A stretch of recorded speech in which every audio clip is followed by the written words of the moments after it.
অনেক দিন ধরে আমি কোনো রকমের ব্লগ পোস্ট করছি না, তোমরা হয়তো দেখতেই পাচ্ছ। কারণ আমি বাড়িতে এসেছিলাম, আমার দাদুর শরীর খুবই খারাপ ছিল, তো হঠাৎ করেই তিনি এক্সপায়ার করে যায়। তো সেজন্য আর কোনো রকমের ব্লগ পোস্ট করার মুড কারোই ছিল না। মানে কি ব্লগ পোস্ট করব, এগুলো তো আর দেখানোর মতন কিছু না। আমি আমার ভাইপোর স্কুলে এসেছি, ভাইপোর আজকে এক্সাম, আর যেহেতু বাড়িতে শ্রাদ্ধ কামানি এগুলো চলছে, যার জন্য ও ঠিকঠাক মতো খাওয়া দাওয়া করে আসতে পারেনি। তো ওদের নাকি এক্সামের পরে আবার 2-3টে করে ক্লাস হয়, তো এতক্ষণ তো না খেয়ে দিয়ে থাকা যাবে না এতটুকু বাচ্চার। যার জন্য ওকে আমি আর আমার বোনের বান্ধবী নিতে এসেছি, যে ক্যামেরা করছে।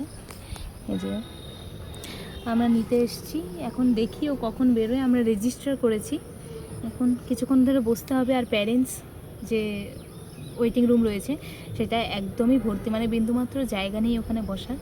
আর বাইরেটা খুব রোদ, আর এখানে আমরা একটা সুন্দর গাছতলা পেয়েছি যেখানে বসে রয়েছি। দেখি কতক্ষণ ওয়েট করতে হয়। আর কিছু কিছু ক্লিপস রাতের আমি তোমাদের সাথে শেয়ার করব, তো অবশ্যই পাশে থেকো। কেমন লাগছে? ভালো লাগছে। একটা মেয়ে আমার থেকে চিটিং করছিল। তোরটা দেখায়? তুই তো মানুষেরটা দেখিস। তুই এত শান্ত কেন বাবা স্কুলে? এত শান্ত কেন মানে দেখি মনে হয় তুই স্কুলে এত শান্ত কেন বাবা? হ্যাঁ, তুই স্কুলে এত শান্ত কেন? হ্যাঁ, স্কুলে শান্ত কিন্তু সিগমা সিগমা সিগমা। 1.5 ঘন্টা, ও মা, 1.5 ঘন্টা ধরে আমরা এই লিখছি ওই লিখছি, লিখে লিখে আমরা অনেক প্রমাণ দিয়ে যে না আমরা ওর গার্জিয়ান, এই প্রমাণ দিয়ে ফাইনালি ওকে 1.5 ঘন্টা পরে ওকে বাইরে বের করে নিয়ে আসতে পারলাম। ও মা, আমরা এখন এই গরমের মধ্যে সেদ্ধ হয়ে গেছি। আর এই দেখো সিগমা বয়। নদী কেউ পার হবে না, আবার খালি গরুটাকে পার করে দিব, খালি দাদুকে পার করে দিব। তোমরা কিন্তু কেউ পার হবে না, হ্যাঁ এটা দিয়ে দাদুকে পার করে দাও, পার করে দাও। এ বিষয়ে আমার খুব একটা কোনো রকম নলেজ নেই বললেই চলে। তো যেটা আমি শুনতে পেলাম যে এটা একটা নদী বানিয়েছে, আর নদীতে যেমন আঁকা বাঁকা পথ থাকে, তারপরে তার মধ্যে মাছ থাকে, কচুরিপানা থাকে, বিভিন্ন জিনিস থাকে, তো সেগুলো দেওয়া হয়েছে। ওই হিসেবে এটাকে একটা নদী বানানো হয়েছে।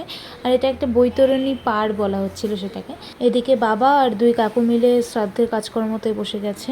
এই শ্রাদ্ধ অনুষ্ঠানে যে সমস্ত আত্মীয়রা এসেছিল, তো তাদের মধ্যে না প্রায় 50% মানুষই আমায় জিজ্ঞেস করছিল যে কী রে তোর কোনো রকম ব্লগ দেখতে পাচ্ছি না। তখন সবাইকে আমি বলছিলাম যে এর মধ্যে আর কি ব্লগ পোস্ট করব, এই যে এখন শ্রাদ্ধের ব্লগটা দিচ্ছি, আর এরপর থেকে আমি কন্টিনিউ ব্লগ দেওয়ার চেষ্টা করব।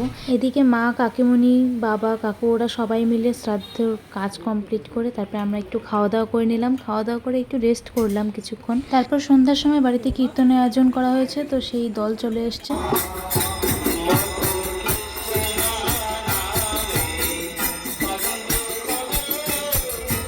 যেহেতু কীর্তন হচ্ছে আর আমার ভাইপো কোনো রকম কাজ না পেয়ে তিলক নিয়ে বসেছে, তো সবাইকেও তিলক পরিয়ে দেবে। আর এতটুকু বাচ্চা কি সুন্দরভাবে যে তিলকটা পরিয়ে দিল সবাইকে, এটা একদম দেখার বিষয়। মানে এরকম করে না আমার দাদু তিলক পরতো, নিজেও পরতো, সবাইকে পরিয়েও দিত। আমরা যখন ছোট ছিলাম তখন দাদু যখন তিলক পরতো তখন না সেই জিনিসটা আমি তাকিয়ে তাকিয়ে দেখতাম কেমনভাবে তিলক পরে। আমার ভাইপোও দেখছি সেই জিনিসটা ভালো মতন অবজার্ভ করেছে, দাদুর কাছ থেকে এই তিলক পরা শিখেছে। তো দাদুর শ্রাদ্ধে দিয়ে আমার ভাইপো আবার সেটা অ্যাপ্লাই করছে, কি আর বলি। যাই হোক, তো তোমাদের সাথে গল্প করতে করতে এদিকে কীর্তন প্রায় শেষের পথে। এদিকে আমাদের 3টে বাড়িতে, মানে 2 কাকুর 2টো বাড়ি আর আমাদের বাড়িতে সারা বাড়ি জুড়ে ধূপধুনা দেওয়া হচ্ছে আর কীর্তন করা হচ্ছে। এটা নাকি একটা নিয়ম, যে যেহেতু দাদুরই বাড়ি 3টে। এদিকে আমি যেহেতু ভিডিও করছি, তো সেটা দেখে আমার বোন আর ছোদ্দা এই কীর্তন আর ধূপধুনা দিতে দিতে পাগলের মতন করছে। তো সারাটা দিন একটা ভালোই হ্যাকটিক দিন ছিল। তো দেখা হচ্ছে পরের ব্লগে। আজকের মতো এতটুকুই, টাটা।